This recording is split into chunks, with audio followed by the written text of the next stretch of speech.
Good evening, everyone, and welcome back to tonight's bedtime story. Tonight, we're reading More Tales to Give You Goosebumps by R.L. Stine. Special edition number 2 with 10 spooky tales inside. Tonight, we're reading number 3, Something Fishy. You mean I have to sit in this horrible, hot apartment all summer? But Mom, it's so boring here. We always go to the lake every single summer, and now she was telling me that we couldn't go. It's the money, Eric, Mom said. It costs a lot to rent a house on the lake, and we just don't have it this year. This had been a terrible year for money, the year of the divorce, the year that everything had gone wrong. Mom stood in the corner of my bedroom and stared at me. I guess she thought I was going to cry or something, but I didn't cry. I smiled and told her it was okay, even though it wasn't. After she left, I sprawled on my bed and I closed my eyes and tried to picture the lake. The water was probably bluish-gray today, and clear. I scrunched my eyes tightly and tried to imagine how it felt. Cold. Nice. I could almost feel the sandy bottom of the lake squishing between my toes. Eric? It was my sister Sarah. Her voice brought me back to my own room. Can you ever knock? I shouted. Sarah never knocks. She's 9, 3 years younger than me, but she still doesn't knock. Sarah and I are different in a lot of ways. I have brown hair and brown eyes, and she has red hair and green eyes. I'm nice, and she isn't. I knock, and she doesn't. Well, I sighed as I rolled off the bed and stomped across the room to my fish tank. We're not going to the lake, Sarah announced. I know, Sarah, I groaned. But it's boiling here in the city, and we don't have air conditioning or anything. Don't remind me, I said. Leave me alone. It's too hot to talk. She shuffled her feet for a while, but then she left my room. Of course, she forgot to close the door behind her. I gazed into my fish tank and thought about the sweltering heat of the city. My t-shirt was already sticking in my back, and it was only June. What would it be like in August? I sprinkled some food into the water and sat down. The fish raced toward it, first the big fish and then the medium-sized fish. The little fish almost killed each other fighting over the leftovers. Well, at least the fish would be able to go swimming this summer, I thought. Lucky fish. I woke up early the next day, and it was brutally hot. It must have been 100 degrees in my room. I glanced at the clock and groaned. 8 in the morning, and the heat was unbearable. I didn't even bother getting dressed. I just put on my shorts and shuffled out to the kitchen. Mom was frying bacon and wiping her forehead on her sleeve. I'll buy some fans today, she promised. She slid a plate of pancakes and bacon under my nose. I took a few bites, but I wasn't very hungry. It was too hot to eat. I walked back into my room and gazed into the fish tank. The fish seemed fresh and happy. They were flicking through the water like silver and gold flashes of cool lightning. I wondered what it would be like to be a fish. It must be fantastic swimming around like that in the cold water. I followed the fish for a long time, back and forth, until my mom came in. Allowance day, Eric, she announced. Maybe you can buy something cold this afternoon, like an ice cream, or buy another fish, one of those exotic fish that you love so much. I didn't want to buy a fish. I wanted to be a fish in the lake. I called my friends Benny, but there was no answer, and then I remembered Benny went to Colorado with his parents. My friend Leo was on his way to camp, and Weasel the Weasel was at his grandmother's for the summer. Wow, what a boring summer. I spent my allowance at the pet store, and I bought a castle for my little fish tank. It was pink, with all kinds of doors and windows. The fish seemed to really like it. They swam in and out of it as if it was their new home. They liked it so much that the next week I bought them a tiny purple rowboat. And then the week after that, I bought them a new friend, a plastic diving figure.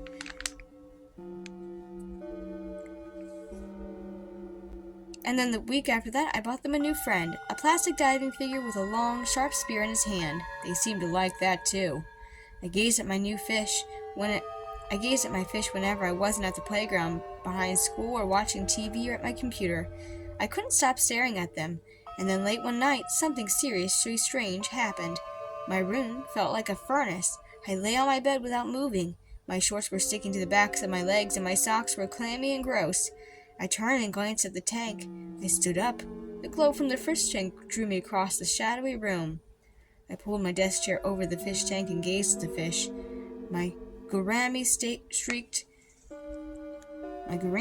through the castle and circled the boat, again and again. One of my platies disappeared under the boat, and the bubbles from the filter kept swirling around and around and around. The bubbles faded in and out of focus, gurgling, gurgling, gurgling. I raised my left index finger and touched the cool water.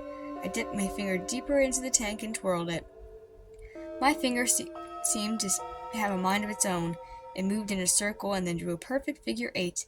It formed another and then another, 5 times clockwise, 2 counterclockwise, 3 to the side, again and again and again.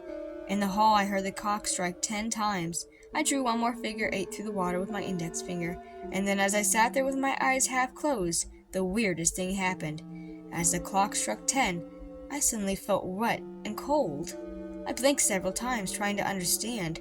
I spun around and kicked my feet, and faced a fish, eye to eye with a beady eye.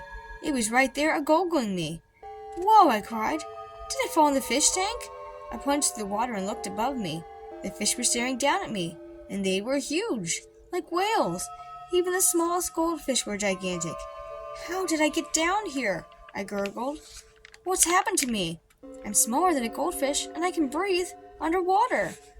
I should have been scared, but this was too exciting. I couldn't believe it.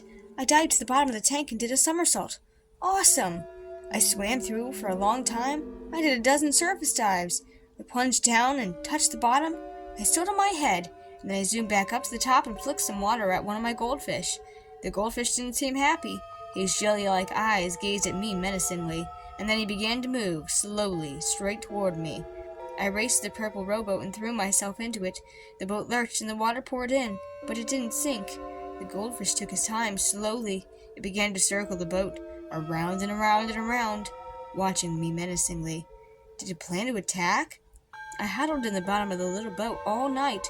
I wished the goldfish would stop circling me. I lost all track of time, and after a while, sunlight washed all over the fish tank. Morning! I heard a familiar voice from far away. "Eric! Eric?" My sister! I was never so glad to hear her voice. "Sarah!" I called. "I'm over here! I'm in the fish tank!" Peering over the side of the boat, I could see her moving around the room. "Sarah! Over here!" I shouted, cupping my hands around my mouth. "Look in the fish tank! Over here!" She didn't turn around. She couldn't hear me. I was about the size of an ant. How could I expect her to hear an ant's tiny cry? Gazing through the glass side of the tank, I saw my sister step closer. "Yes!" I cried aloud. "Yes, she's coming over here!" She bent down and then stared at the fish. "Here! Over here!" I cried. I jumped up and started waving both arms. I nearly tipped over the boat. "Sarah! Sarah!" A big gourami floated in front of me, blocking me from view. When the fish swam away, Sarah was gone. Now what? I asked myself. I've had my swim. I've had my excitement for one summer. It's time to get out. It's time to be big again. The enormous goldfish came rolling toward me again. "Look out!" I cried. But too late, the big fish bumped up hard against the side of the boat. "Hey!" I cried out as I felt the boat tip. I toppled into the water with a splash, and the fish slid past me. I could feel his skinny, scaly skin brush my side. Yuck! I heard a disgusting sucking sound, and I turned and saw the gaping mouth pulling at the water, pulling me toward the hungry fish. I'm going to be fish food, I realized. I tried to swim faster, but my sides started to ache. The sucking sounds grew louder, and the fish was pulling me into its mouth. A desperate idea flashed into my mind. The deep-sea diver. I kicked my feet hard and dived down into the plastic figurine. I grabbed the spear away from the diver and spun around to face my enemy. The other fish all scattered to the sides of the tank, but the goldfish attacked, shooting through the water. I dodged away, kicking hard, diving to the bottom of the tank. I waited, watching it circle, and raised the spear. I took aim and sent the spear spiraling toward the fish, but it missed, and that fish was just too fast. I saw its eyes flare with anger. It dived toward me. I pressed my back against the side of the tank. It whipped around and smacked me with its tail. Stunned, my knees buckled, and I started to drop to the tank floor. The spear floated down to the bottom, and I grabbed it just as the fish attacked again. The huge yellow body soared toward me, and I drew back my arm and dove the spear into the fish's underbelly. What am I doing? I asked myself, watching it float onto its side. I just killed one of my pets. But I couldn't worry about it. I mean, it had just tried to eat me. The dead goldfish floated to the top, but I didn't have time to relax. The other fish were eyeing me now. I grabbed the spear and held it ready. Was I going to have to fight them all, one by one? 2 neons dotted close, They were my smallest fish, but now they were bigger than me. If they decided to attack together, I was doomed. Then from far away I heard voices. The words were muffled by the water, but through the glass I saw Mom and Sarah. They were walking into my room.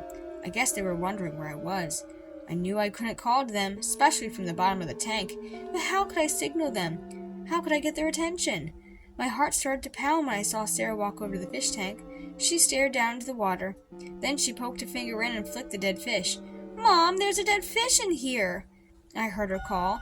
I saw Mom step up beside Sarah and stare down at the dead goldfish. Then I saw Mom pick up the white net I kept at the side of the net. The net! She's going to use it to lift out the dead fish, I realized. I took a deep breath and leapt up the tank floor. I started swimming to the top as hard as I could. I kicked and thrashed through the water. I had to get into that net. It was my only chance to escape. Up I swam. I reached the surface, gasping. Every muscle ached. I grabbed the rim of the net with both hands and pulled myself up and in. Yes! I tried to stand, tried to wave to my mom, but the net wiggled in the water. It dipped low, and I struggled to stay inside. Ow! I cried as something heavy landed on top of me. Something heavy and very smelly. The dead goldfish. I tried to shove it off of me, but I wasn't strong enough. I couldn't breathe. It was crushing me. And then I felt the water fall away. The net was lifted from the tank, and the heavy fish bounced on top of me. Mom was carrying the net out of the room, and I tried to call out, but the dead fish smothered my face. Where was she taking me? Oh no. I knew where. She was taking me to the burial place of all pet goldfish, the bathroom. Please, Mom, I cried, shoving the dead fish off of me. Please, Mom, don't flush me. Don't flush me. I'm your only son, Mom. I climbed on top of the dead fish, but she still couldn't hear me. Please don't flush me.